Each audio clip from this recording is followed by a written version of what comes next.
Ever since I've been doing solution-focused work, I've noticed that people have a very challenging time understanding certain aspects of this approach. And now I've been teaching this approach for 15 years or so. And it's interesting because I've been having conversations with people on social media, and I realize that they're still struggling with the same aspect of this approach.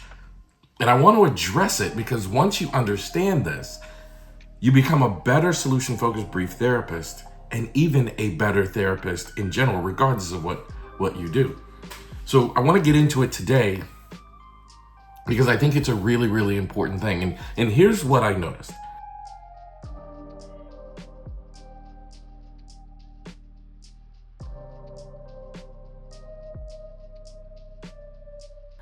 When I worked at an agency early in my career, like the very first job I had in this field, I genuinely just wanted to help people. Didn't matter to me what type of therapy I was doing. It didn't matter to me, what context in which it was. I just wanted to help people heal from the traumas and struggles that happen in our lives. And to my surprise, people were almost offended that I wanted to do solution-focused brief therapy. People at my agency would get mad at me. They would tell me, like, you can't do that. They would tell me that it doesn't work with all clients. And I don't understand that because I didn't see any responses like that to anybody else. When somebody did something like cognitive behavioral therapy, for example, they never said it doesn't work with all clients. They just assumed that it could work. I read a research study a few years ago where it said the most healing thing that you can do is a hug. A hug has a massive healing component. Doctors will very often, when twins are born premature and there are multiple health issues, they will put them in the same bassinet and those twins will hold one another. I went to go see my doctor recently, and there were some health things that the doctor was concerned about. Nothing overly, significant, but just some markers that the doctor wanted me to address. And I asked him how he wanted me to address it. And he said, I would like you to do exercise, and specifically cardiovascular exercise. I said, how do you know this will work? And he said, because there's never been a study that says when you lose weight and get in shape, the best way to do that is with cardiovascular exercise, that your health markers don't all improve. And I think about that, and I think about solution-focused brief therapy, and like, if I have a conversation with someone about what they hope for, it has a tendency to improve their life, improve their mood, improve their mental health, improve their resilience. It has a tendency to make a difference. Now, why is that so difficult for people to believe? I'll tell you my theory. I think that therapists have misunderstood their role. I think that therapists think their job is to solve the client's problem, when in actuality, our job is to have a conversation with the client to enable them to solve their problem. And there are two massive differences. If a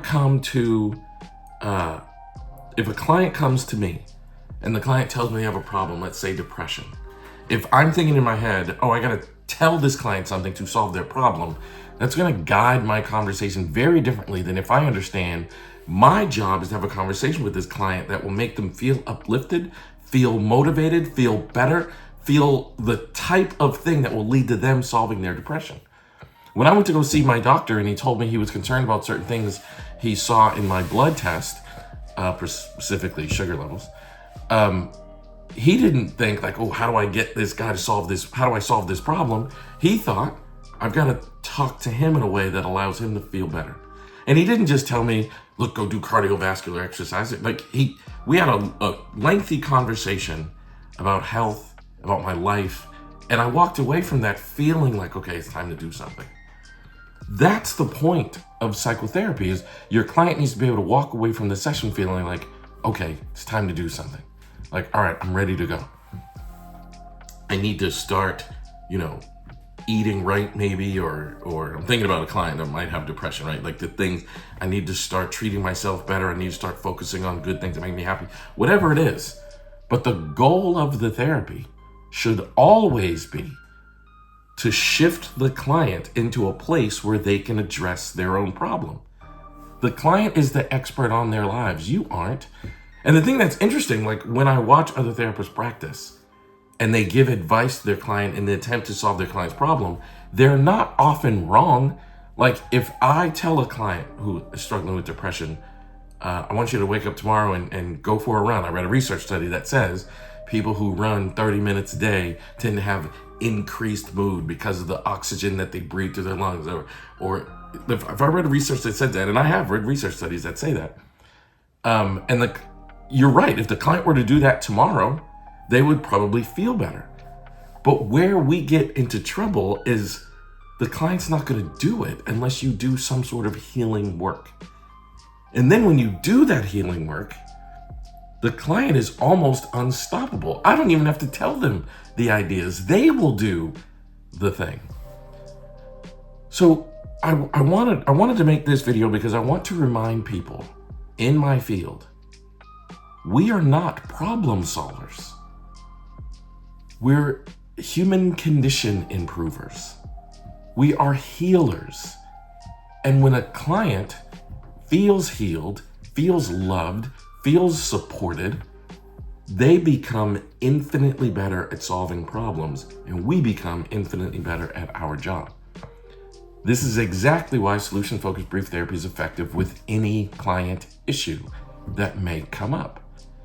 It's not because it's a cookie-cutter approach. In fact, it's the exact opposite. A solution-focused conversation is tailored to that specific client in that specific conversation.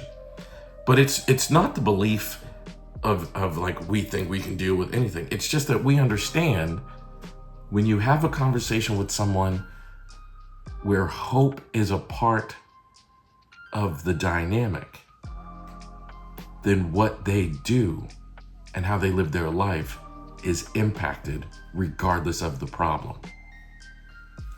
I'll never forget hope being poured into me as a young person, and the difference that it made in me. It was probably the first time I ever felt this level of hope. I didn't know how I was going to deal with some of the things that were going on in my home. It was an aggressive home. It was a difficult home, and my father was just an angry guy, and I didn't know. I was really struggling. I just didn't know I was going to get through it. And one day I was walking to school. I'll never forget. I was walking to school, and my baseball coach was also the athletic director. And you know, my high school had 4 or 5 different doors you could have entered into, but the door I walked to school back in those days, and the door I would go in would walk right past his office. And I was probably a sophomore. I was maybe 13, 14 years old. And he used to stand by his door as all the kids came in for the school. And of course, being on his baseball team, he would stop us, me and some of my teammates. He'd joke with us and see you at practice later today, that kind of thing. And there's one particular day he stopped me, and he said he had a coach reach out to him that told him that they were interested in me going to college to play baseball there. And he said, in fact, a few coaches have reached out to me. He said, you can't talk to them. At the time, a sophomore couldn't talk to the college coach. You had to be a junior. He said, but I just want you to know that here are some coaches that are from some schools that are interested in you playing baseball there. I remember saying to him, what's playing baseball like in college? And he just told me, it's a lot of fun, and you'll hang out with your teammates, and your roommate will likely be somebody else on your team. And I said, roommate? And he said, yeah. If you go to one of these colleges, a couple of these colleges are too far for you to live at home and go to the college, so you have to live in a dorm room, and you'll usually be in a room with one of your teammates. And I remember thinking, like, whoa. So I can go to college and play baseball and not live at home. I had never known that college had dorm rooms, right? I didn't know that college meant moving out of my house. I knew about college. I wasn't oblivious to it, but I just assumed that people went to college from their home. And now he's telling me I can live on a college campus.